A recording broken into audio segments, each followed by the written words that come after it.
Hello दोस्तों, स्वागत है आपका अपने चैनल भक्ति भाव में। आज हम आपको दिखाने जा रहे हैं संपूर्ण रामायण का लघु रूप। देखने से पहले हमारे चैनल को सब्सक्राइब जरूर करें और वीडियो को लाइक करना ना भूलें। चलते हैं अपनी वीडियो की तरफ। अपनी वीडियो रामायण के इतिहास में महत्वपूर्ण दो महाकाव्य हैं। उनमें पहला रामायण, दूसरा महाभारत है। रामायण महाकाव्य की रचना महर्षि वाल्मीकि जी ने की थी। रामायण भारतीय साहित्य की महत्वपूर्ण स्थान रखने वाला एक महाकाव्य है। रामायण धार्मिक और नैतिक मूल्यों का आधार माना गया है और यह मान्यता है कि रामायण एक शिक्षाप्रद ग्रंथ माना जाता है। रामायण में भारतीय समाज की संस्कृति, इतिहास और परंपराओं का भी विस्तृत वर्णन किया गया है। रामायण महाकाव्य में विष्णु भगवान के राम अवतार को बताया गया है। प्राचीन समय में सरयू नदी के किनारे बसा अयोध्या नगर, जिसके राजा दशरथ और 3 महारानियां सुमित्रा की कई कौशल्या थीं, पर उनके कोई भी संतान नहीं थी, जिस कारण से राजा दशरथ दिन रात अधिक चिंता करते रहते थे। यह बात उनको अंदर ही अंदर खाए जा रही थी कि मेरे जाने के बाद मेरे साम्राज्य को आगे कौन बढ़ाएगा। इसी बीच में राजा दशरथ ने पुत्रोष्टि यज्ञ कराया, जिसे उन्हें तीनों पत्नियों से 4 पुत्र हुए। राम, लक्ष्मण, भरत, शत्रुघ्न। चारों पुत्रों को शिक्षा प्राप्त करने के लिए गुरु विश्वामित्र के आश्रम में भेज दिया गया, जिससे वह शिक्षा प्राप्त करके राज्य को आगे बढ़ा सके। शिक्षा प्राप्त करने के लिए विश्वामित्र ने उन्हें कई सारा ज्ञान प्राप्त कराया और राजाओं ने शिक्षा भी प्राप्त की। चारों पुत्र बुद्धि में इतने निपुण और ज्ञान, तीरबाजी, हर चीज में इतने होशियार हुए। चारों पुत्रों की शिक्षा पूर्ण होने पर महर्षि विश्वामित्र राजा दशरथ के महल आकर राम और लक्ष्मण को अपने यज्ञ की यशरों से रक्षा करने के लिए जंगल के आश्रम में ले जाते हैं और विश्वामित्र के आश्रम में श्री राम ताड़का का वध करके आश्रम की रक्षा करते हैं।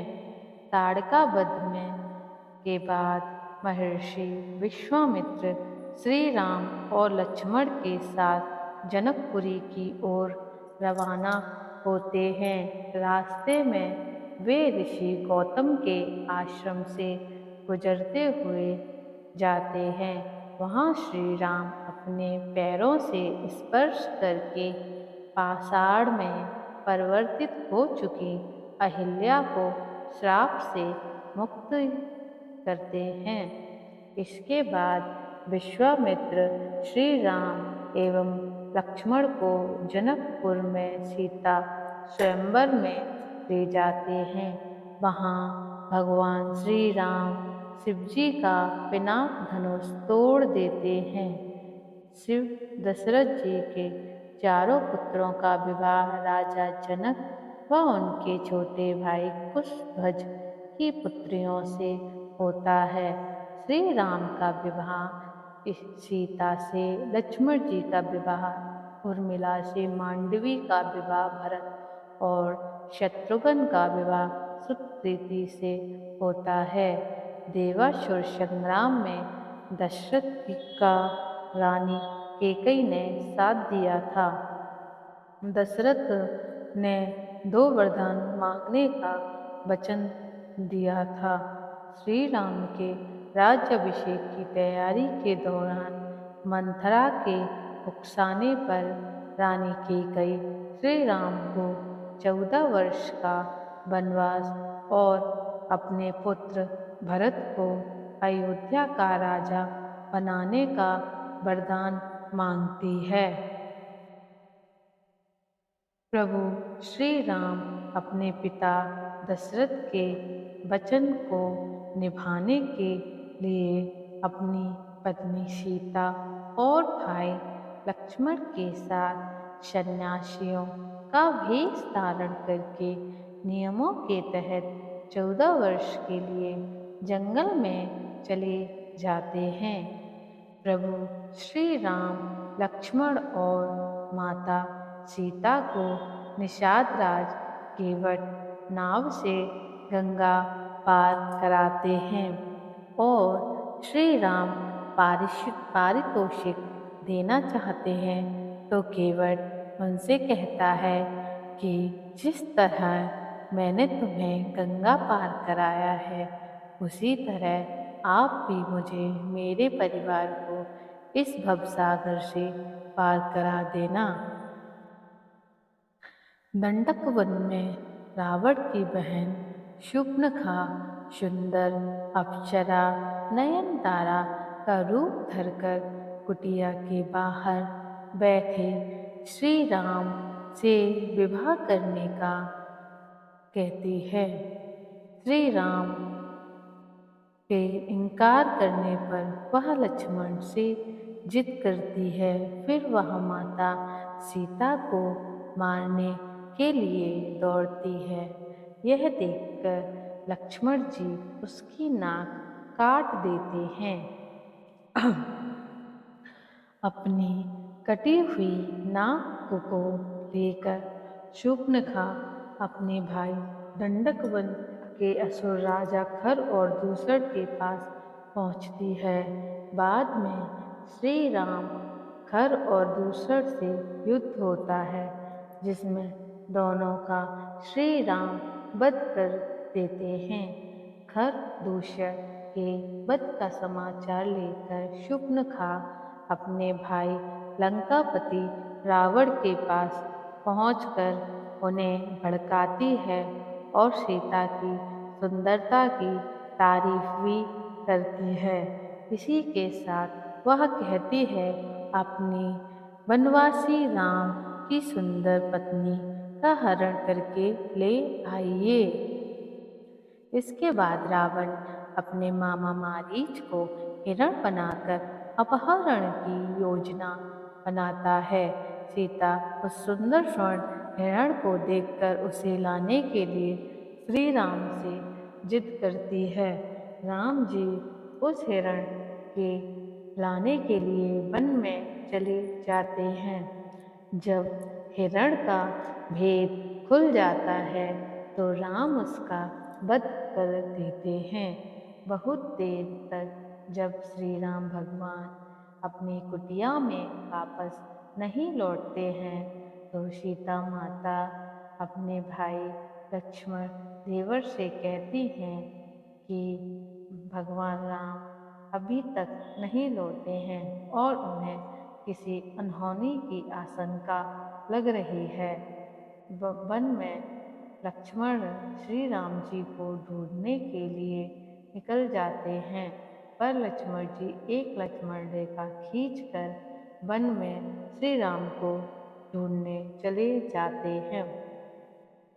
लक्ष्मण जी के जाने के बाद रावण सन्यासी का वेश धारण करके सीता जी से भिक्षा मांगता है और कहता है इस रेखा के पार आकर ही भिक्षा दें तभी ग्रहण करूँगा।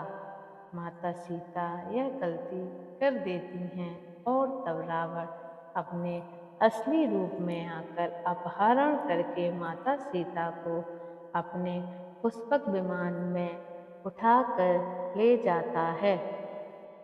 रावण जब विमान से माता सीता का अपहरण करके ले जा रहा होता है, तब रास्ते में गिद्धराज जटायु उसे रोकने का प्रयास करते हैं और इसी प्रयास में रावण जटायु का वध कर देता है। जटायु का वध कर देता है। इधर भगवान राम, भैया लक्ष्मण माता सीता को खोजने के लिए निकल पड़ते हैं।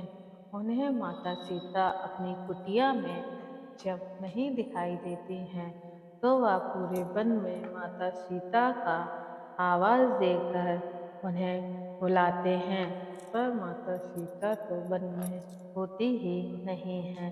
तभी उन्हें रास्ते में घायल जटायु गिद्धराज मिलते हैं। तब वह सीता माता का पता बताते हैं और कहते हैं कि उन्हें लंकापति रावण बलपूर्वक अपने पुष्पक विमान में लंका की ओर ले गया है। और फिर श्री राम जटायु का अंतिम संस्कार करने के बाद श्री राम और लक्ष्मण सीता की खोज में आगे की ओर निकल जाते हैं। खोजते हुए वे शबरी के आश्रम में पहुंचते हैं। इसके बाद उनका हनुमान जी और सुग्रीव जी से मिलन होता है। सुग्रीव अपनी व्यथा को श्री राम को सुनाता है। सुग्रीव की व्यथा सुनकर श्री राम जी बाली वध के लिए तैयार हो जाते हैं और सुग्रीव अपनी बाली और युद्ध के दौरान राम जी बाली का वध कर देते हैं।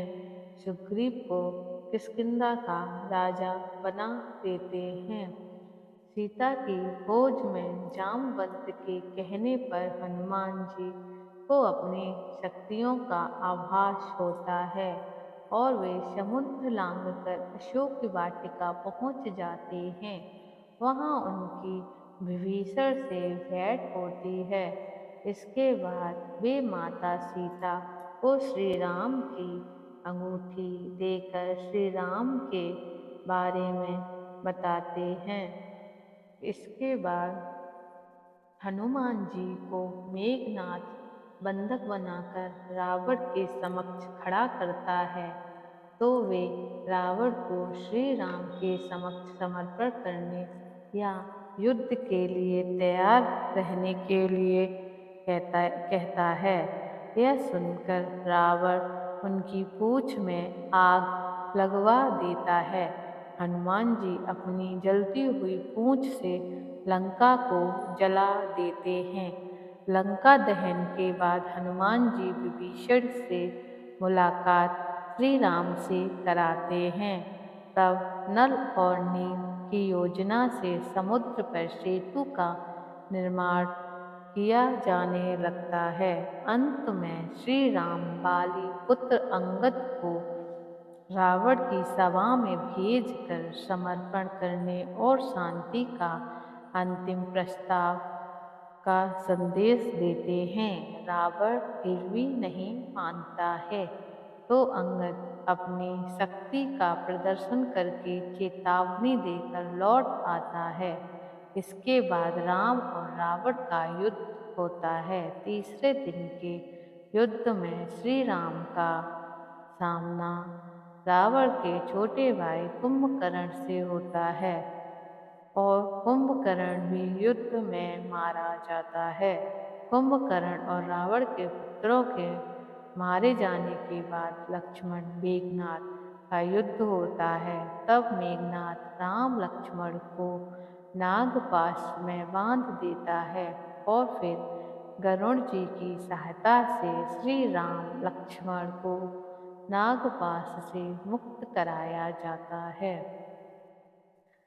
इसके बाद मेघनाथ के प्रहार से लक्ष्मण जी मूर्छित हो जाते हैं। तब हनुमान जी वैद्यराज सुषेण के कहने पर संजीवनी की जड़ी बूटी का पहाड़ ही ले आते हैं। संजीवनी बूटी से लक्ष्मण जी को जब होश आ जाता है, तब वे फिर से उनका मेघनाद के साथ युद्ध होता है और अंत में वे मेघनाद का वध कर देते हैं। इसके बाद श्री राम और रावण का भयंकर युद्ध चलता ही रहता है। विभीषण के बताने पर जब श्री राम नाभि के में तीर छोड़ते हैं, तब रावण का अंत में वध हो जाता है। बाद में प्रभु श्री राम अपनी पत्नी सीता, भाई लक्ष्मण के साथ पुष्पक विमान में बैठकर अयोध्या वापस लौट आते हैं। जब श्री राम, भगवान राम, लक्ष्मण, माता सीता अयोध्या में लौटते हैं और यह खबर पूरी प्रजा में फैलती है, तो माता सीता, भगवान राम, भैया लक्ष्मण का भव्य स्वागत हर्षों और उल्लास से किया जाता है। पूरी अयोध्या को दीपों से सजाया जाता है और अयोध्या में भगवान प्रभु श्री राम, लक्ष्मण और माता सीता का भव्य स्वागत किया जाता है। बाद में उनका राज्याभिषेक भी किया जाता है और उन्हें अयोध्या का नरेश भी बनाया जाता है। राज्याभिषेक के दौरान हनुमान जी, सुग्रीव, जामवंत, अंगद सहित कई वानर सेना के कई लोग शामिल होते हैं। बाद में जब कुछ दिन व्यतीत होने के बाद जब माता सीता गर्भवती होती हैं, तो उस बात का पता जब प्रजा को चलता है, तो प्रजा के कहने पर माता सीता को वन में भेज दिया जाता है। माता सीता को वन में विश्वामित्र गुरु जी सहारा देते हैं और वन में ही माता सीता को 2 पुत्र लव और कुश की प्राप्ति होती है। माता सीता लव और कुश को रामायण का पूरा ज्ञान कराती हैं, अतः वह दोनों पुत्र इतने गौरवशाली होते हैं कि एक बार उनका सामना भगवान राम और कुश के बीच हुए युद्ध के दौरान होता है, जिसमें लव कुश ना तो लव कुश हार मारते हैं, ना भगवान राम। तब फिर विश्वामित्र के कहने पर युद्ध का अंत होता है। इस तरह धीरे धीरे लव कुश भगवान राम के अयोध्या में पहुंच जाते हैं और अपनी पूरी रामायण के बारे में, अपनी माता सीता में सब कुछ बताते हैं। इस तरह से श्री राम अपने दोनों पुत्रों को अपना लेते हैं और माता सीता को भी अपने वन में बुला के माता सीता भी भगवान श्री राम से मिलती हैं। उसी वक्त माता सीता अपने दोनों पुत्रों को भगवान राम को सौंपकर धरती माता की गोद में समा जाती हैं। इस तरह से श्री राम अपने पुत्रों के साथ रहने लगते हैं और बाद में कुछ वर्षों बाद जब भगवान राम अपना सारा कार्यभार साम्राज्य का सौंपकर दोनों पुत्रों को सरयू नदी में अपना आत्मदेह कर देते हैं। इस तरह से भगवान श्री राम की रामायण का अंत होता है। कैसी लगी रामायण? बाय।